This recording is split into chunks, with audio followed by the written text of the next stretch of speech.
तो हम सिरमौर के इतिहास में पढ़ेंगे धर्मप्रकाश।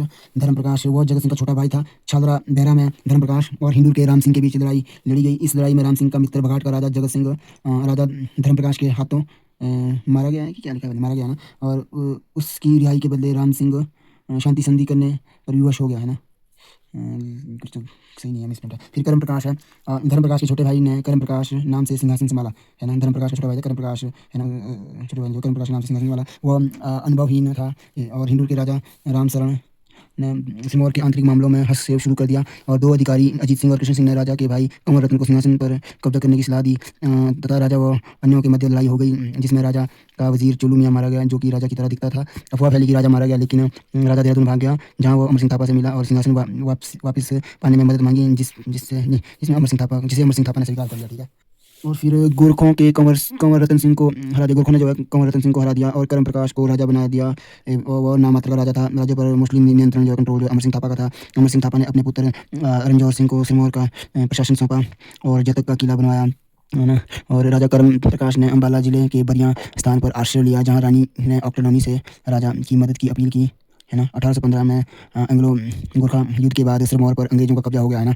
और अंग्रेजों ने राजकुमार फतेह प्रकाश 6 साल का बालक को सनद प्रदान की। कर्म प्रकाश को उसके गैर जिम्मेदार रवैये के कारण कुछ नहीं मिला है ना। और राजकुमार फतेह प्रकाश है ना, इसने मतलब शीश महल और मोती महल बनाया था। राजकुमार के नाबालिग काल में अजीज़ उल्ला खान को राज्यों का प्रशासनिक कार्यभार सौंपा गया। उसकी रानी जो कैलूर से थी है ना, के लिए शीश महल और मोती महल बनवाया ना।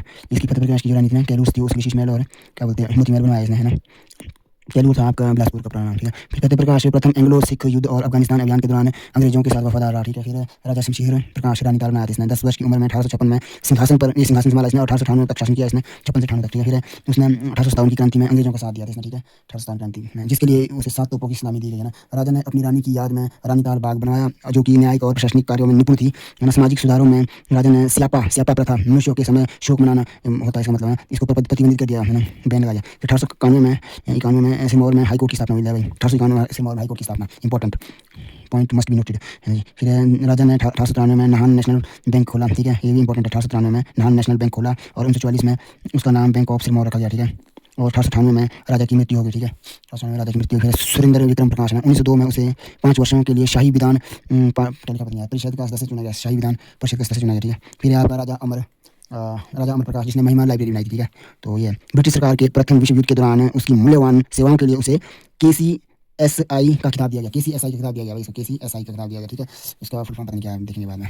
और 1918 में उसे अंग्रेजों ने महाराजा का खिताब भी दिया भाई अमर प्रकाश को 1918। और उसने महिमा लाइब्रेरी का उद्घाटन किया। नान से काला अम्ब तक के सड़क मार्ग को पक्का करवाया भाई इसने। ठीक है। और फिर 13 अगस्त 1933 को वियना में उसने अंतिम सांस ली। ठीक है जी। ऐसा जी। फिर है आपका आगे है आपका यार थोड़ा सा ना।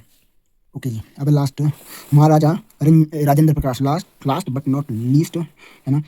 वो 1933 से 1948 तक सिरमौर का अंतिम राजा था। प्रारंभिक आंदोलन के बाद राजा ने 13 मार्च 1948 को नान में विलय पत्र पर हस्ताक्षर कर दिए, परंतु राजा का हिमाचल में विलय कानूनी तौर पर 15 अप्रैल 1948 को हुआ। ठीक है।